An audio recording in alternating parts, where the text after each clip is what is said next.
नमस्कार, मेरा नाम है डॉक्टर पुरु धवन और आज इस वीडियो में आप बताने वाला हूं कि किडनी फेलियर पेशेंट को कितनी मात्रा में कौन सा तेल खाना चाहिए।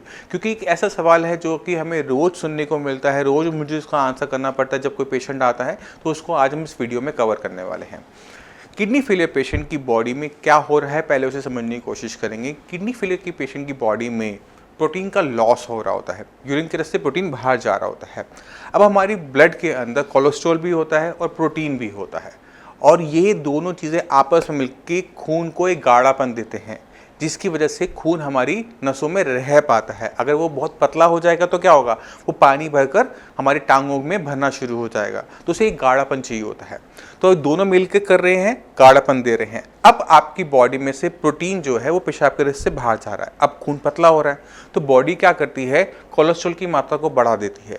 अब कोलेस्ट्रॉल की मात्रा जो बढ़ रही है वो आपके खाने की वजह से नहीं बढ़ रही कि आप ज़्यादा मात्रा में घी तेल खा रहे हो। अक्सर पेशेंट पूछता है, अक्सर वो पूछ बैठते हैं कि डॉक्टर साहब मैं तो घी तेल खा ही नहीं ना, फिर मेरी बॉडी में इतना कोलेस्ट्रॉल कैसे आ रहा है। तो उनको हमें समझाना पड़ता है कि प्रोटीन जो होता है हमारी बॉडी में ब्लड के अंदर खासकर, वो हमारे कोलेस्ट्रॉल की फॉर्मेशन को इनहिबिट करता है। यानी अगर आपकी बॉडी में सही मात्रा में प्रोटीन है तो कोलेस्ट्रॉल कम बनेगा।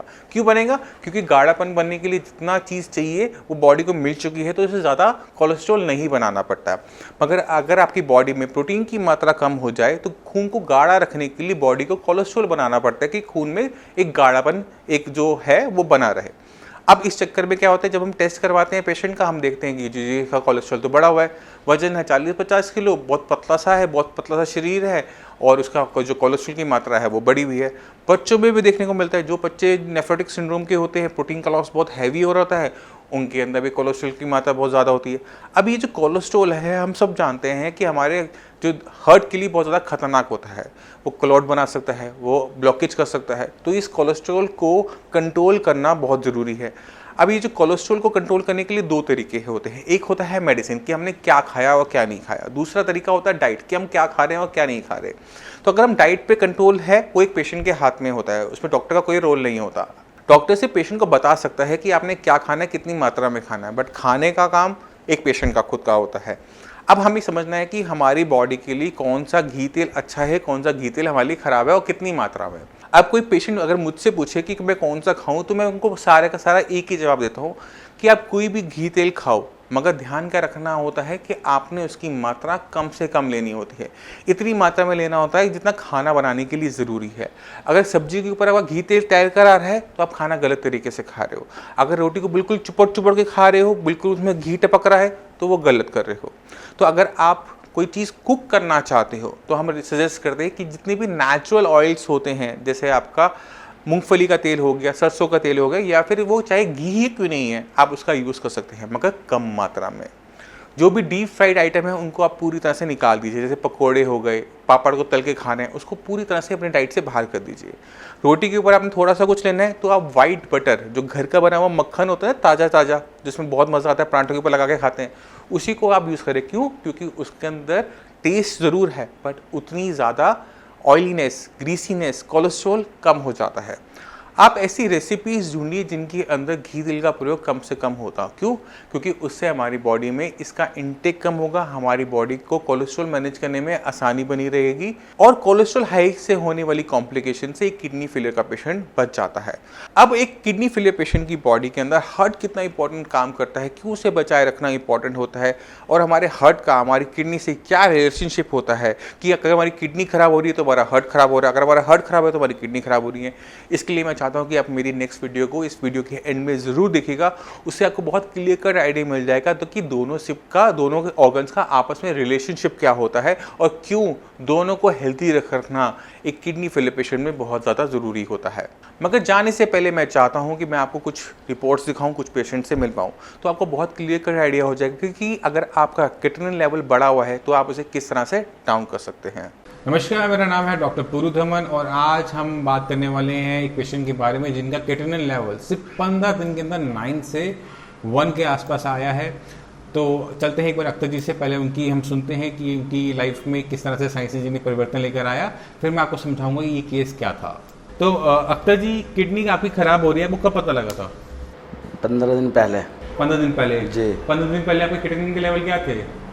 9.1। 9.1। जी सर। और दिक्कत क्या महसूस कर रहे थे उस टाइम में? उल्टी आना, चक्कर आना, टेम्परेचर बढ़ना, बीपी। बुखार भी था उस टाइम में जी आपको? सर। और कहीं और दिखाया था आपने यहाँ आने से पहले? जी, प्राइवेट हॉस्पिटल, अच्छा, जहाँ डायलिसिस के लिए बोला गया था। डायलिसिस के लिए बोल दिया था जी आपको। सर। तो आपने सिर्फ 15 दिन का ट्रीटमेंट लिया है। अब आपका लेवल क्या है? अब सर मेरा लेवल है 1.67। 1.67। अब बॉडी में कोई दिक्कत महसूस कर रहे हो? नहीं सर, बिल्कुल बेहतर और बेहतरीन। अब काम पे जा पा रहे हो, नहीं जा पा रहे? जी, अब तो जा रहा हूँ मैं। कब से जा रहे हो काम पे? 4-5 रोज हो गए। 4-5 दिनों में काम भी शुरू कर दिए दोबारा जी से? सर। ये तो बहुत अच्छी बात है। अख्तर जी का जो क्रिएटिनिन लेवल है 9 से 1 जो 15 दिन के अंदर आया, उसके लिए हमें बहुत जगह पे काम करना पड़ा एक साथ। पहले तो ये समझना पड़ा कि किडनी खराब क्यों हो रही है। नॉर्मली जो किडनी होती है 80-90% लोगों के अंदर खराब होती है हाई बीपी और शुगर की वजह से। अख्तर जी को ना बीपी ना शुगर। इनकी खास हिस्ट्री हमें देखने को मिली कि इन्होंने 1.5 साल तक पेन किलर खाया। पेन किलर खाने से क्या होता है कि किडनी पर उसका इम्पैक्ट आता है, किडनी एकदम इनका काम करना बंद कर दिया। इस कंडीशन को हम कहते हैं AKI, एक्यूट किडनी इंजरी, यानी किडनी का एकदम सडनली काम करना बंद कर देना।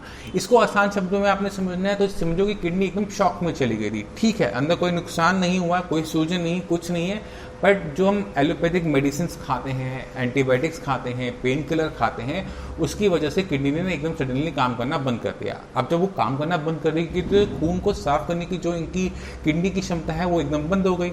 अब शरीर के अंदर क्रिएटिनिन बढ़ रहा था, यूरिया बढ़ रहा था, जिसकी वजह से इनको दिक्कत महसूस हो रही थी। चाहे वो मांसपेशियों में एटन थी, वॉमिटिंग थी, पैरों में सूजन थी, वो सब आना शुरू हुआ क्योंकि अब किडनी ने पेशाब बनाना ही बंद कर दिया था। तो अब ऐसे केसेस के अंदर नॉर्मली कोई देखेगा तो पहले ही बोलेगा कि डायलिसिस स्टार्ट करो, मगर इन्होंने थोड़ा साइंस इंजन में फेथ दिखाते हुए जो ट्रीटमेंट शुरू किया, और क्योंकि एक ही आई था, अंदर किडनी के अंदर डैमेज नहीं था, तो मेडिसिन ने बहुत तेजी से अच्छा काम करते हुए लेवल 9 से सीधा 1, वो भी सिर्फ 15 दिन के अंदर। ये सब पेशेंट्स में नहीं हो सकता, ये सिर्फ उन्हीं पेशेंट्स में देखने को मिलता है जिनकी किडनी एक्यूट किडनी इंजरी से सफ़र कर रही हो। बाकी जो हमारे साइंस इंजीनियर की बाकी जो हमारे पेशेंट हैं जो किडनी के और मरीज हैं, उन्हें आप क्या कहना चाहोगे? मैं तो ये कहना चाहूँगा कि हमारे साइंस संजीवनी से ही इलाज कराया जाए। बहुत बेहतर और बहुत अच्छा इलाज है और मैं बहुत खुश हूँ, संतुष्ट भी हूँ। मैं उम्मीद करता हूँ इस वीडियो से आप समझ गए होंगे कि AKI क्या होता है, एक्यूट किडनी इंजरी क्या होता है, इसके कारण क्या होते हैं, पेन किलर्स हैं, आपके एंटीबायोटिक्स हैं, आप समझ गए होंगे। फिर भी आपके माइंड हो तो हमारे डॉक्टर, साइंस इंजीनियरिंग डॉक्टर्स हैं, आप उन्हें कॉल कर उनसे बाकी इन्फॉर्मेशन ले सकते हैं। तो आपने खुद देखा कि अगर हम थोड़ा सा अपनी डाइट पे काम कर लेते हैं, थोड़ा सा अपनी किडनी पे काम कर लेते हैं, किडनी की फंक्शनिंग को बढ़ाने पे काम कर लेते हैं, तो क्रिएटिनिन लेवल, यूरिया लेवल बहुत तेज़ी से बहुत अच्छी लेवल तक वो डाउन हो जाते हैं। और ये जो क्रिएटिनिन लेवल डाउन हुआ है, यूरिया लेवल डाउन हुआ है, ये इसलिए डाउन होता है क्योंकि हमारी किडनी की फंक्शनिंग बढ़नी शुरू हो जाती है, किडनी अपनी काबिलियत काम करने की बढ़ा लेती है और क्रिएटिनिन और यूरिया डाउन हो जाता है। और ये बहुत ज़्यादा ज़रूरी होता है अपनी बॉडी को बचाए रखना किसी बड़ी कॉम्प्लिकेशन से। तो मैं उम्मीद करता हूँ इस वीडियो से आप समझ गए कि क्यों हम आपका घी तेल बंद करवाते हैं, कम करवाते हैं, क्यों हम इसे कहते हैं कि आपसे कम मात्रा में लो। फिर भी आपके माइंड में कोई भी डाउट है, कुछ भी पूछना चाहते हैं, तो हमारे डॉक्टर्स अवेलेबल होते हैं, आप मुझसे भी आकर मिल सकते हैं। अगर आप उन्हें हमारे डॉक्टर्स को कॉल करेंगे तो आप उनके साथ अपनी जो रिपोर्ट्स हैं उनको ज़रूर शेयर कीजिएगा, क्योंकि रिपोर्ट्स देखने के बाद एक बहुत क्लियर कट आइडिया मिल जाता है कि पेशेंट पे हमने क्या काम करना है। अब इसी के साथ आप सभी से मैं चलने की आगे चाहूँगा। मिलते हैं अगली वीडियो में, तब तक के लिए नमस्कार।